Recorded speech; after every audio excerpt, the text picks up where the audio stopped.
नमस्कार, नई परख पर आप सब लोगों का स्वागत है। हमारे साथ चौधरी पुष्पेंद्र सिंह जी हैं, जो किसान आंदोलन से जुड़े रहे हैं और जहाँ भी नागरिक प्रश्न सामने आते हैं, नागरिकों के अधिकार के सवाल सामने आते हैं, वहाँ पर पुष्पेंद्र जी सक्रिय रूप से अपने लेखन के माध्यम से और अपनी एक्टिविस्ट भूमिका के माध्यम से नज़र आते हैं। आज हम इनसे बातचीत करेंगे, इनके द्वारा लिखे गए एक बहुत ही शानदार लेख के संदर्भ में उससे जो सवाल सामने आते हैं उसके बारे में। यह लेख द वायर पर प्रकाशित हुआ है, जहाँ पर पुष्पेंद्र जी ने यह तर्क देने की कोशिश की है कि आज की ज़रूरत यह है कि चाहे छात्र आंदोलन हो या किसान संगठन हो या मज़दूरों के संगठन हो, ये सब लोग एक साथ आएँ और सरकार की जो दमनकारी नीति है उसके खिलाफ एक बड़ा आंदोलन शुरू करें। उस तरह के आंदोलन में राजनीतिक दलों की क्या भूमिका हो सकती है? राजनीतिक दल और आंदोलन के जो तमाम तत्व होंगे वो किस तरीके से कार्य करेंगे? क्या वो सच में दिमागी नक्सलियों की उपज के रूप में देखे जा सकते हैं? इन सभी पहलुओं पर हम पुष्पेंद्र जी से आज बातचीत करेंगे और एक समझ बनाने की कोशिश करेंगे कि एक ऐसे वक्त में जब संसदीय लोकतंत्र की विभिन्न संस्थाएं अपनी अपनी सीमाओं में काफी संकुचित रूप से काम करते हुए दिख रही हैं, तब नागरिक संगठनों की भूमिका क्या हो सकती है, छात्र आंदोलन का भविष्य क्या हो सकता है। इस संदर्भ में हम पुष्पेंद्र जी से बातचीत करेंगे। आपका बहुत बहुत स्वागत है। नमस्कार।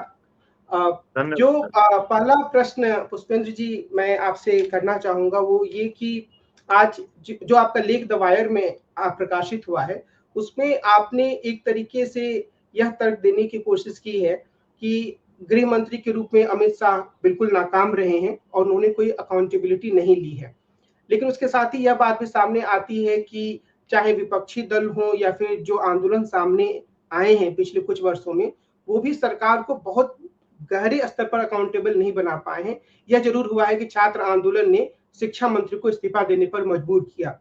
तो मेरा सवाल आपसे ये है कि मौजूदा परिस्थिति में जो जिन आंदोलनों को आप एक उम्मीद की नज़र से देख रहे हैं, क्या वे अपने आप में बदलाव करने के लिए पर्याप्त हैं या कुछ और ज़्यादा करने की ज़रूरत है? मेरा सवाल मुख्य रूप से इसी बात से जुड़ा हुआ है कि मैंने महसूस किया है कि एक आंदोलन होता है, उसकी छोटी सफलता होती है, लेकिन नरेंद्र मोदी की रिजीम फिर बड़े आसानी से उससे आगे बढ़ जाती है और बाकी जो उनकी दमनकारी नीतियाँ हैं वो चलती रहती हैं। तो इस संदर्भ में आप इन आंदोलनों की भूमिका को कैसे देख रहे हैं?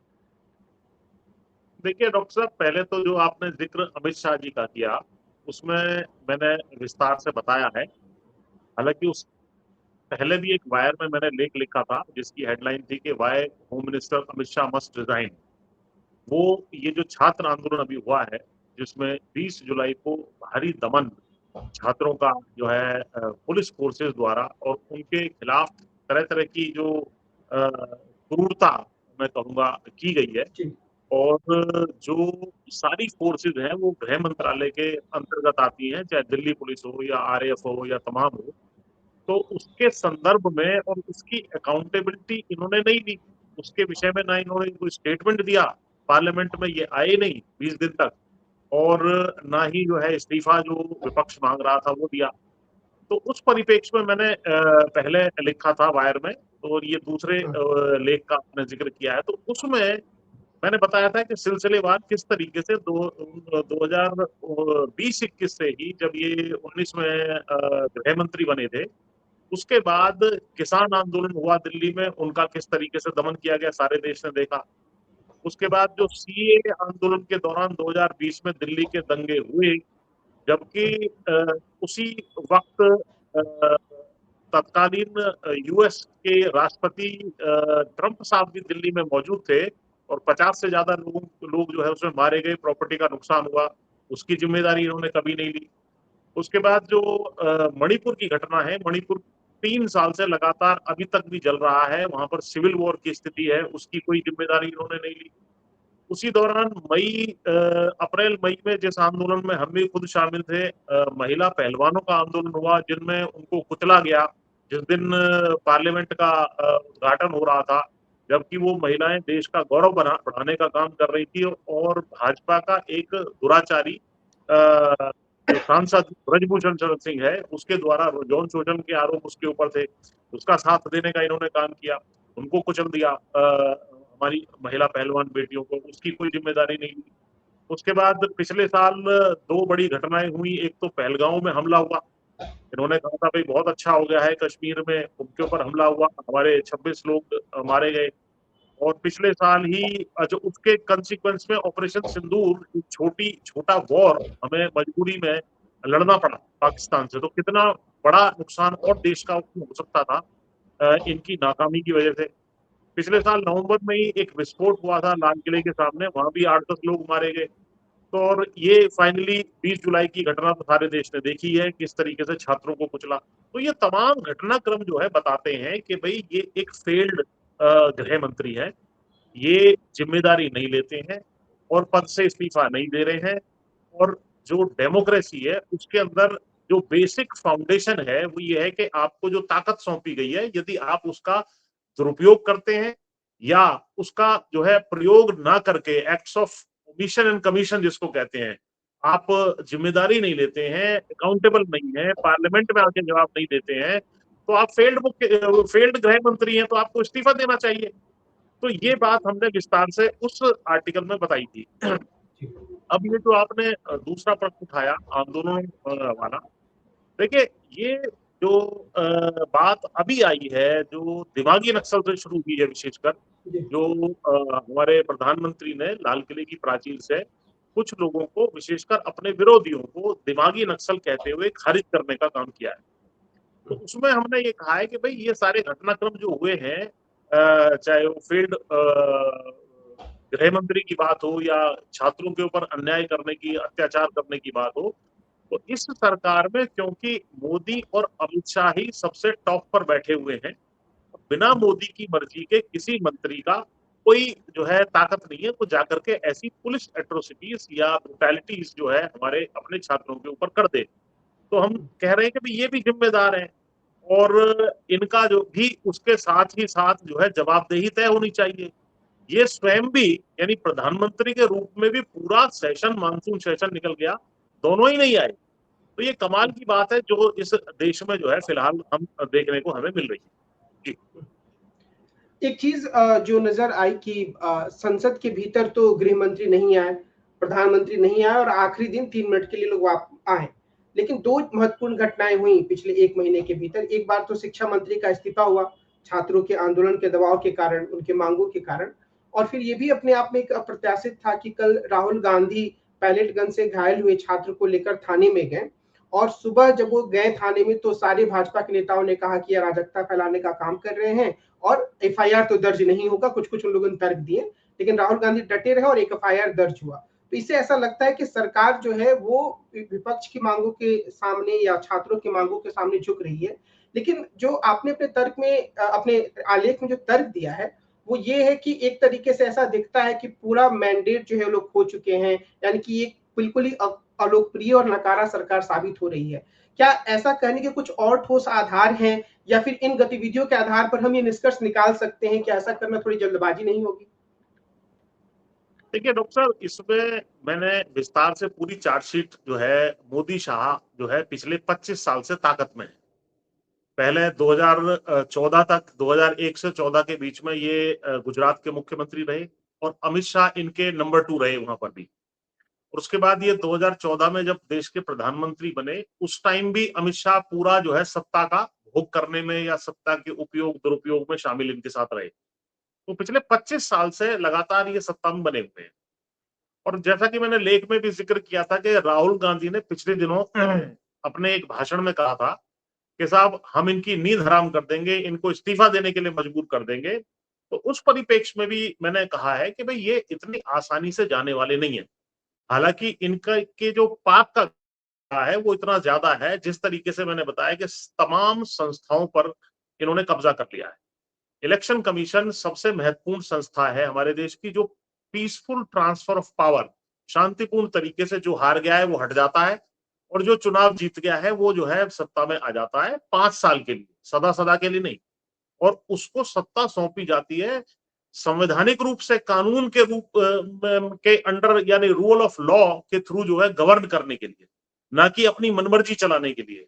यानी कि मालिक जनता है, जनता ने गाड़ी में 5 साल के लिए अपना ड्राइवर अपॉइंट किया है, ना कि वो गड्ढे में डालने के लिए उसको किया है। तो वो कानून के अनुसार उसको गाड़ी चलानी है।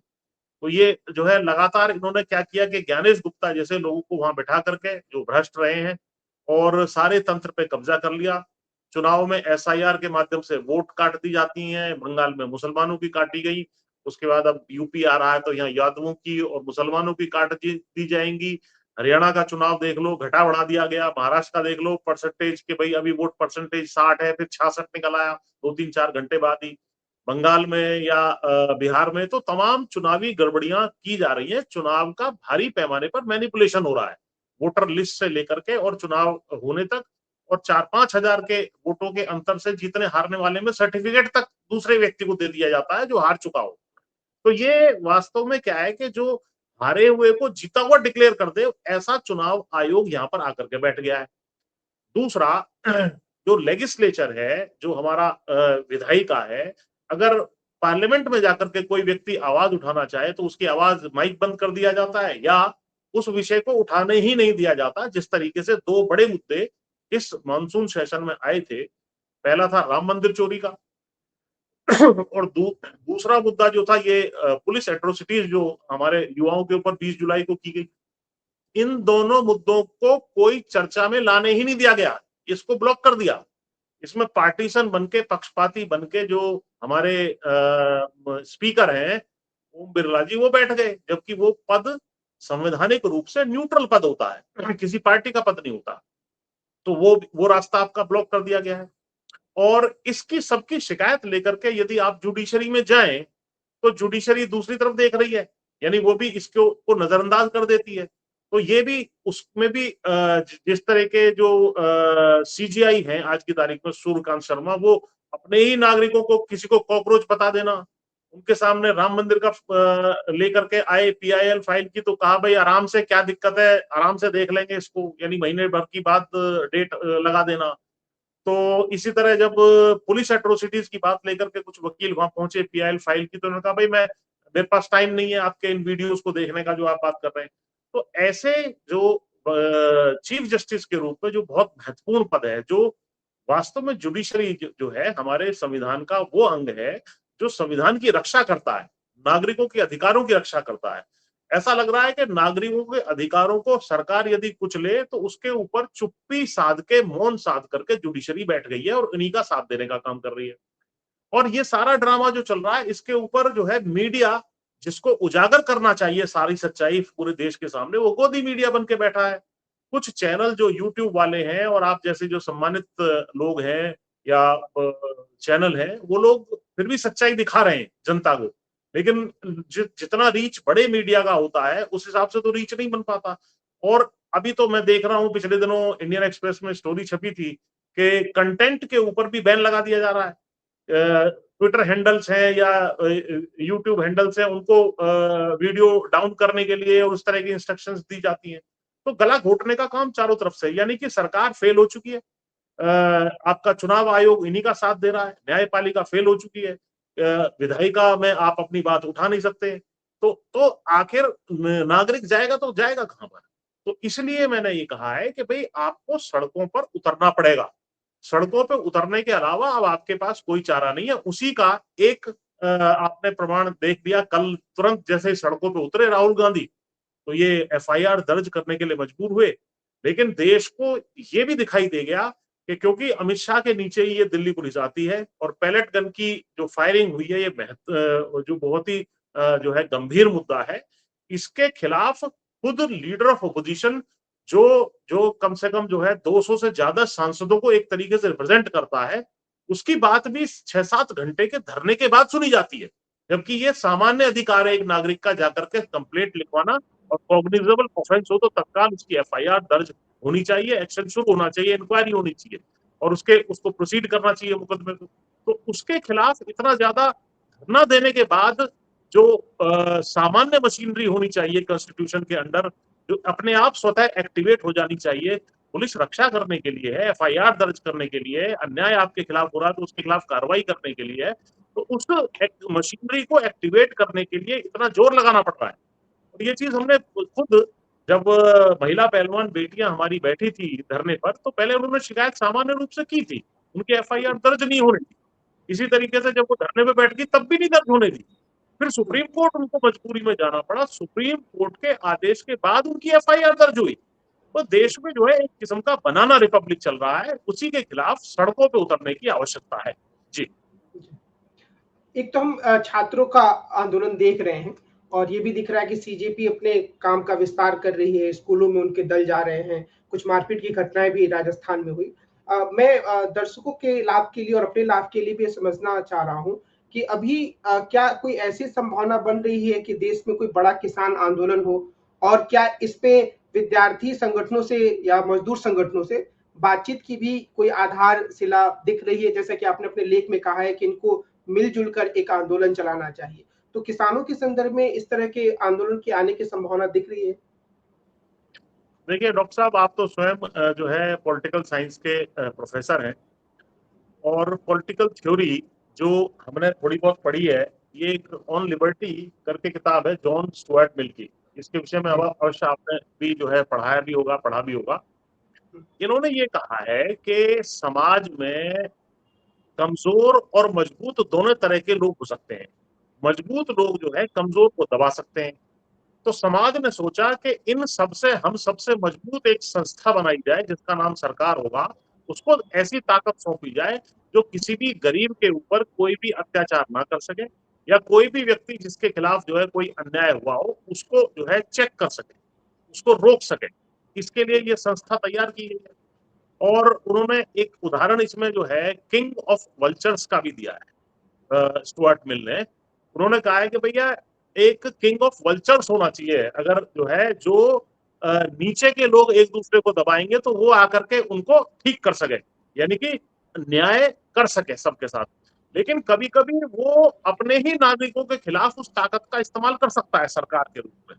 तो उसके खिलाफ जो है नागरिकों को सचेत होना चाहिए, और यदि नागरिकों के संवैधानिक अधिकारों को, उनकी लिबर्टीज को, उनके तमाम जो हक हुकूक हैं, उनका वायलेशन ऐसी सरकार करे तो उसके खिलाफ स्पेसिफिक रिबेलियन या जनरल रिबेलियन कर देना चाहिए जो जस्टिफाइड है।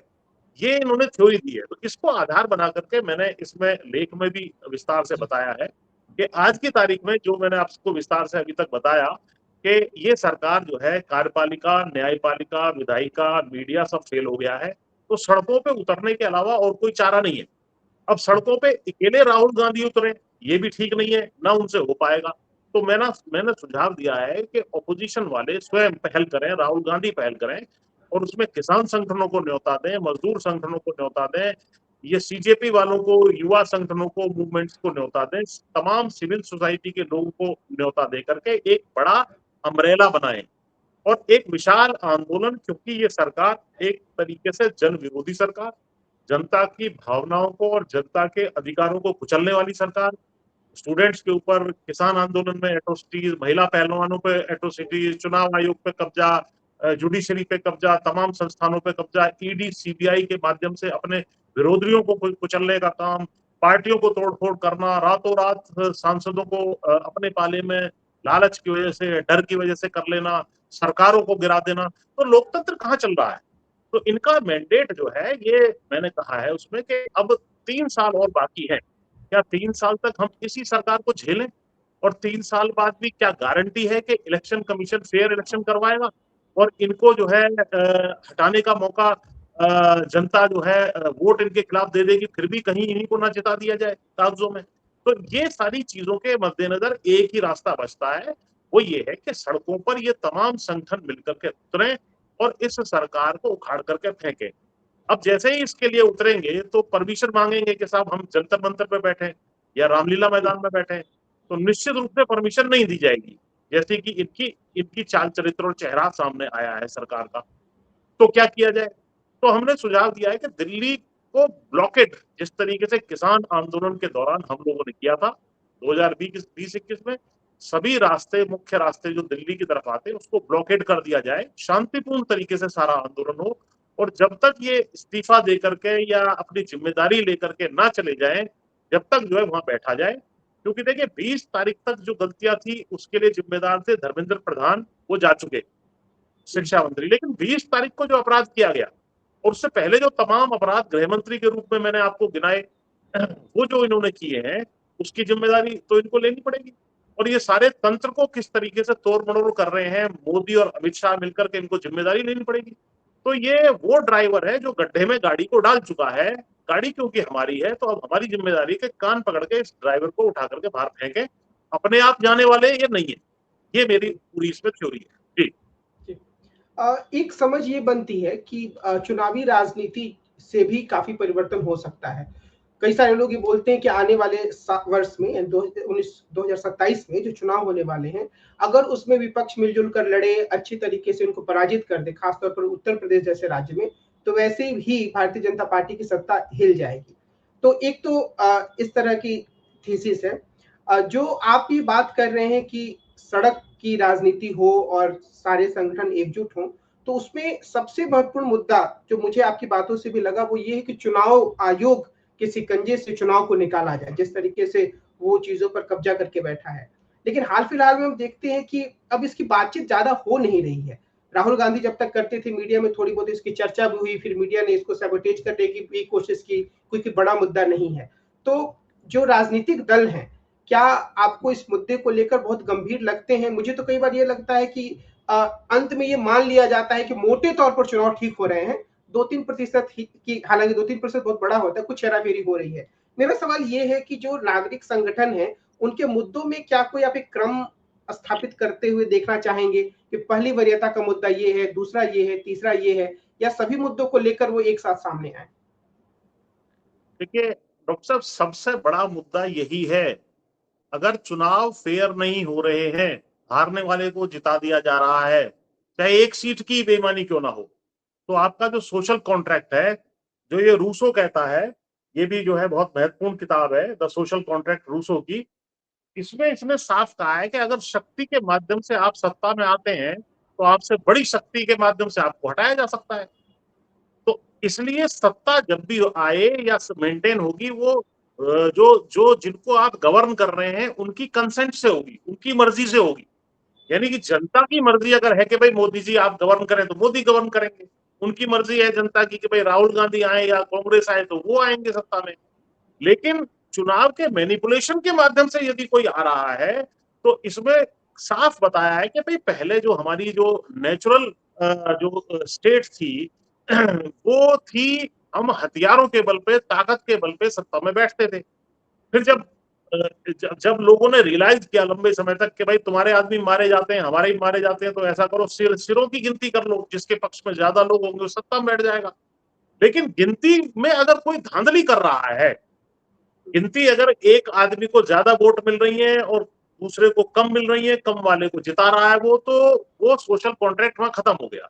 फिर विवाद होने की गुंजाइश, आपसी झगड़ा होने की गुंजाइश, और जो पीसफुल ट्रांसफर ऑफ पावर है, शांतिपूर्ण तरीके से हारा वाला गद्दी से हट जाए और जीता हुआ उस पर बैठ जाए, ये कॉन्ट्रैक्ट खत्म हो जाता है। और ये बहुत बेसिक कॉन्ट्रैक्ट है। यदि लोगों को लगने लगे कि चुनाव में धांधलियां हो रही हैं, जो कि मेरा खुद का मानना है, जो साबित हो चुका है वोटर लिस्ट से और तमाम चीजों से, तो धांधली होने के बाद इस चुनावी प्रक्रिया में भरोसा बचा नहीं है। तो 27 का चुनाव आए या 29 का चुनाव आए, उसमें दोबारा से गड़बड़ियां करके और सत्ता को प्राप्त ये लोग कर लेंगे, तब फिर देश क्या करेगा?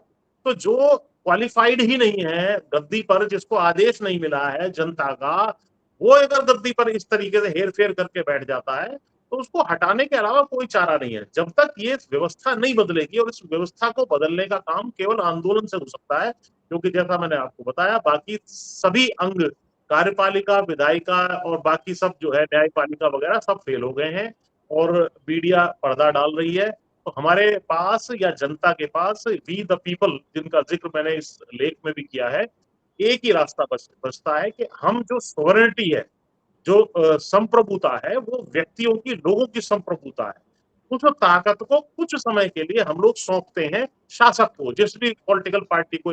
अगर वो गड़बड़ी करता है तो संप्रभुता हमारे ही पास है अभी भी, तो हम उसका प्रयोग करके और जो है व्यवस्था को परिवर्तन कर सकते हैं, सरकार को बदल सकते हैं। फिर इसमें सुधार किए जाएंगे कि भाई चुनाव आयोग इस तरीके से, जैसे आपने देखा सुप्रीम कोर्ट ने खुद कहा था कि भाई चुनाव आयुक्त की जो नियुक्ति होगी वो 3 मेंबरी कमेटी करेगी, जिसमें एक लीडर ऑपोजिशन होगा, एक प्रधानमंत्री होगा और एक जो चीफ जस्टिस ऑफ इंडिया होगा। ऐसा आप कानून बनाइए। इन्होंने वो कानून नहीं बनाया, चीफ जस्टिस को बाहर कर दिया और मोदी द्वारा अपॉइंटेड एक मंत्री, आजकल वो अमित शाह हैं, उनको रख लिया। तो जब दो आदमी एक तरफ हो गए, एक तरफ राहुल गांधी बैठ गए, एक तरफ अमित शाह और प्रधानमंत्री बैठेंगे, तो निश्चित रूप से उनको जो आदमी लगेगा हमारी बात मानने वाला, उसको चुनाव आयुक्त बना देंगे। और चुनाव आयुक्त के हाथ में बहुत कुछ है। इनके सामने पार्टियों का अकाउंट फ्रीज किया गया 2024 से पहले, तो कांग्रेस पार्टी का अकाउंट फ्रीज हो गया था, आपको याद होगा। और किस तरीके से अभी भी जो पार्टियां तोड़ी गई हैं, जिसको सिंबल पार्टी को, जो ओरिजिनल पार्टी है उसको उसका सिंबल उठा करके दूसरे को दिया जा रहा है, सरकार बदल दी जाती है। तो ये जो भारी गड़बड़ियां हो रही है, ये चुनाव आयोग के माध्यम से ही हो रही है। और चुनाव आयोग को यदि आपने ठीक कर लिया तो फिर सत्ता उसके पास पहुंचेगी जिसको जनता बैठाना चाहती है। और जनता जिसको बैठाना चाहती है, जब वो ठीक बैठेगा, इसी वजह से इनके मन में भय भी नहीं है।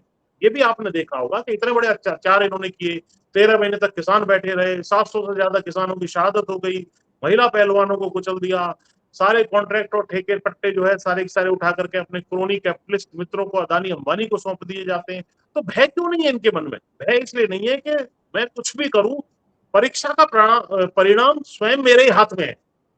इस वजह से जो है लोकतांत्रिक व्यवस्था कोलैप्स हो जाएगी यदि इलेक्शन कमीशन इंडिपेंडेंट नहीं होगा, जुडिशरी इंडिपेंडेंट नहीं होगी। तो सबसे पहले तो इन अंगों को सुधारने की आवश्यकता है, उसके बाद ही लोकतंत्र की गाड़ी आगे चल सकती है। जी जी, आज की इस बातचीत के लिए आपको बहुत बहुत धन्यवाद। और मुझे लगता है कि विद्यार्थियों के लिए भी ये जो बातचीत है वो काफी उपयोगी होगी, क्योंकि राजनीतिक सिद्धांत से बहुत सारी चीजों को निकाल कर, जोड़कर, आपने जो आपके एक्टिविज्म का अनुभव है उससे मिलाकर जो बातें कही हैं, उससे बातें काफी स्पष्टता से हमारे सामने आ पाई हैं। तो आज की इस बातचीत के लिए आपको बहुत बहुत धन्यवाद। हम फिर मिलेंगे। नमस्कार। धन्यवाद।